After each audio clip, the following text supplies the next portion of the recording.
इस फिल्म की शुरुआत में हमें एक कपल दिखाया जाता है। वो यहाँ से रोजाना गुजरते थे, मगर आज उनकी कोई राह देख रहा था। और फिर जब ये लोग जंगल से गुजर रहे होते हैं, इन्हें किसी के गुर्राने की आवाज़ आती है। ये लोग वहीं पे रुक जाते हैं, मगर इतनी देर में एक बड़ा सा भालू उन पे हमला कर देता है और लड़का बुरी तरह से जख्मी हो जाता है। वो मदद के लिए चिल्ला रहा होता है, मगर लड़की वो खुद डर जाती है और यहीं पर वो भालू उस पर भी हमला कर देता है। और अब वो लड़की भागने की कोशिश करती है, मगर भालू उसे भी मार देता है। और फिर हमें यहाँ पे एरिज़ोना के जंगल दिखाए जाते हैं। यहाँ पे एक कंपनी नई बस्तियां बसाने के लिए आई थी। और फिर हमें यहाँ पे कंस्ट्रक्शन साइट दिखाई जाती है। एक फोरमैन अपने लोगों को बता रहा होता है ये मकान किस तरह से बनेंगे। और फिर हमें यहाँ पे एक लड़की नजर आती है, वो गाने सुन रही थी, मगर यहीं पर कोई आता है चिल्लाते हुए मदद मदद कहता है और वो उसे देख के डर जाती है। और फिर हमें पता चलता है ये उन्हीं दो लोगों में से कल भालू ने जिन पे हमला किया था, और वो बुरी तरह से जख्मी था। बचने की कोई उम्मीद नहीं थी क्योंकि उसका खून बहुत बह चुका था। और अब ये लोग उसका ट्रीटमेंट करते हैं और साथ में पुलिस को भी कॉल करते हैं। जल्दी पुलिस यहाँ पे पहुंच जाती है, मगर पुलिस को ये समझ नहीं लग रही थी ये किसका काम हो सकता है।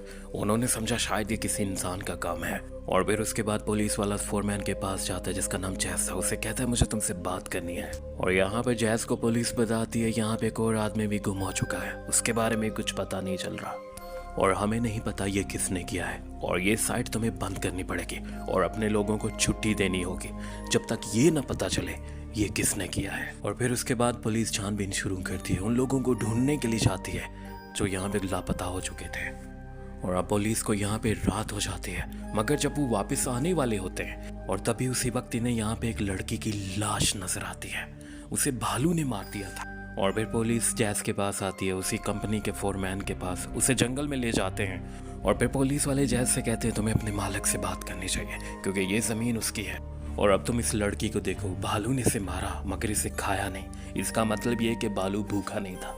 ये भालू का इलाका है और वो अपने इलाके की हिफाजत कर रहा था। और अब ये भालू आदमखोर बन चुका है और इस पूरे इलाके को हमें सील करना पड़ेगा। यहाँ पे कोई आदमी नहीं होना चाहिए। और अब यहाँ पे वो पुलिस ऑफिसर इस लड़की से कहता है कैटी हमें उसे ढूंढना पड़ेगा। और वो एक आदमी के बारे में बात कर रहे थे जो इस काम में माहिर था। कैटी कहती है ठीक है, मैं उसे ढूंढने के लिए जाती हूँ। और फिर जैज अपने लोगों को कहता है जब तक छुट्टियां हैं एंजॉय करो, मगर उसके लोग कहते हैं हम यहाँ एंजॉय करने के लिए नहीं, पैसे कमाने के लिए आए हैं। और फिर जैज उनसे कहता है ये मेरे हाथ में नहीं है, अगर मेरे हाथ में होता तो कभी ऐसा ना होता। मगर जैज ने कहा मैं फिर भी कोशिश करता हूँ। अब वो पुलिस वाले से बात करने के लिए जाता है और जैज पुलिस वाले से कहता है मेरे लोग यहाँ काम करने आए हैं, वो छुट्टियाँ नहीं करना चाहते। और जहाँ तक बात है भालू की, देखो वो हादसा जंगल के बीचों बीच हुआ था और वो भी आधी रात को। वो लोग जंगल में घूम रहे थे, मगर हम यहाँ पे काम करने के लिए आए हैं और हमें हमारी जगह पे काम करने दो। और अब वो पुलिस वाला उससे कहता है ठीक है, मगर एक शर्त है, ये काम दिन को होगा और तुम लोग अपनी साइड से बाहर नहीं जाओगे। और जैज सुन के ये मान जाता है क्योंकि उसके लिए ये बहुत राहत की बात थी और उसके लोगों के लिए भी। और फिर पुलिस वाला उससे हाथ मिलाता है और वहां से चला जाता है। और फिर आगे हमें एक आदमी दिखाया जाता है, वो जंगल में अपनी गाड़ी रोकने के बाद नीचे उतर जाता है। वो एक पेड़ के पास जाके बैठ जाता है। इसकी अपनी एक कहानी है। और यहीं पर कैटी आती है। असल में ये वही आदमी है, वो पुलिस वाला जब कैटी को कह रहा था हमें उसकी ज़रूरत है, तो वो इसी आदमी के बारे में बात कर रहे थे। और अब कैटी उसके पास आती है और उससे उसका हाल पूछती है और उसके बाद उसे कहती है मुझे तुम्हारी ज़रूरत है, मगर अगर तुम मुझे मना कर दो तो मैं समझ सकती हूँ। मगर यहीं पर दिखाया जाता है वो पुलिस और उसकी टीम जंगल में फिर एक बार भालू को ढूंढ रहे होते हैं। अब उस पुलिस वाले के सामने भालू आ जाता है और अब वो केटी को वायरलेस पे बताता है मेरे सामने एक बहुत बड़ा भालू है, शायद ये वही है जिसने लोगों को मारा है। और केटी उससे कहती है गोली मत चलाना, मैं तुम्हारे पास 5 मिनट में पहुंचती हूँ। मगर वो आदमी नहीं सुनता और वो भालू पे गोली चलाता है, मगर वो भालू नहीं होता, वो जंगली सूअर होता है। और जब ये आदमी उसके पास जाता है तो यहाँ पे असली भालू आ जाता है और वो उस आदमी को जख्मी कर देता है। और फिर जब तक केटी उस तक पहुंच पाती है वो आदमी अपनी आखिरी सांसें ले रहा होता है। और फिर यहाँ पे केटी उस आदमी के लिए बहुत दुखी होती है। और फिर यहाँ पे जैज को भी पता चलता है, वो केटी के पास आता है, मगर केटी उसे कहती है ये तुम्हारी गलती है, तुमने भालुओं की जगह खत्म कर दी जिसकी वजह से वो इंसानी बस्तियों तक पहुंच चुके हैं। और अब जैज को भी गुस्सा आ जाता है और वो कहता है हाँ, क्योंकि अब अमेरिका को खेती बाड़ी में कोई दिलचस्पी नहीं है, अब उसे फार्म बनाने हैं। और जैज उससे कहता है इसमें हमारी क्या गलती है, हमें तो रोजी रोटी कमानी है ना। और अब केटी उसे कहती है तुम लोगों में से किसी ने भालू के बच्चे को मारा है जिसकी वजह से वो बदला ले रहे हैं। मगर जैज ने कहा हमारे लोगों में से किसी ने भी भालू के बच्चे को नहीं मारा, मुझे इसका पता है। और यहीं पर जो आता है और वो उन्हें बताता है वो एक मादा भालू है और वो अब आदमखोर बन चुकी है। वो मज़े के लिए शिकार करती है, वो अपने शिकार को खाती नहीं है, बस उसकी जान लेती है। और तुम लोगों को जितना जल्दी हो सके यहाँ से निकल जाना चाहिए। अब केटी उससे कहती है मुझे तुम्हारी मदद चाहिए, मगर वो उसे भी कहता है जितना जल्दी हो सके अपना सामान बांधो और यहाँ से निकल जाओ। और फिर वो वहाँ से चला जाता है। और फिर अगली सुबह जैस केटी से पूछता है हमें क्या करना चाहिए। केटी उससे कहती है ये मेरा काम है और मैं इसे ज़रूर करूँगी। और फिर केटी 2 आदमियों के साथ भालू को मारने के लिए जाती है, मगर उनकी सबसे बड़ी गलती ये थी वो तीनों अलग अलग हो जाते हैं और यहीं पर भालू उनकी बहुत सूंघ लेता है। और फिर भालू घात लगा के एक आदमी पे हमला कर देता है और उसकी चीखने चिल्लाने की आवाज़ केटी सुनती है मगर नहीं देख पाती वो कहाँ है। और यहीं पे हमें दूसरी तरफ दिखाया जाता है जैज़ अपनी बेटी और बीवी को वहाँ से भेज देता है। उन्हें कहता है जितना जल्दी हो सके इस जंगल से निकल जा। और दूसरी तरफ हमें दिखाया जाता है केटी के दूसरे आदमी को भी भालू ने जख्मी कर दिया था और केटी भालू पे गोली चलाती है और भालू वहाँ से भाग जाता है। और फिर यहीं पर उस आदमी को देखने के लिए जाती है मगर वो मर चुका था और उसे आवाज़ आती है और जब मुड़ के देखती है वो भालू उसके पीछे था।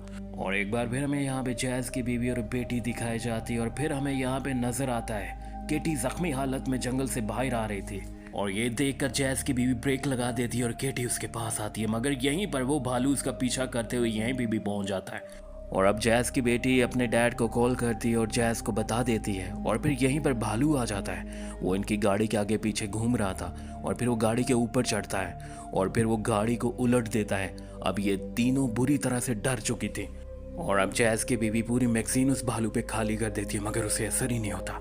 मगर वक्त रहते ही जैज़ और एक और आदमी वहाँ पे पहुँच जाते हैं और फिर वो इन लोगों को इस गाड़ी से निकालते हैं और बड़ी मुश्किल से वहाँ से ले जाते हैं। हालांकि वो भालू गाड़ी के छत पे था, असल में उसे गोलियां लग चुकी थी जिसकी वजह से वो सुस्त पड़ चुका था। और फिर हमें यहाँ पे दिखाया जाता है जो बहुत परेशान हो चुका था केटी के लिए। और फिर हमें पता चलता है आखिर जो है कौन।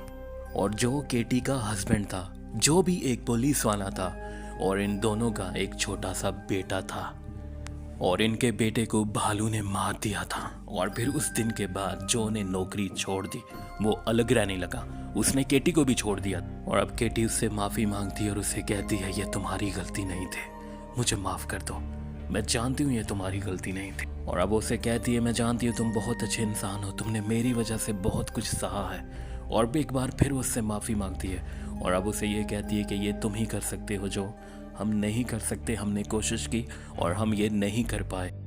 और फिर आखिरकार जो उसकी बात मान जाता है और अब वो घर जाता है, अपने हथियार उठाता है और शिकार के लिए निकल जाता है। उसे पता था ये भालू कहाँ मिलेंगे, वो सीधा वहीं पे जाता है। यहाँ पे बहुत सारे भालू उसे नजर आते हैं मगर उसे तलाश थी एक मादा भालू की जो आदमखोर हो चुकी थी।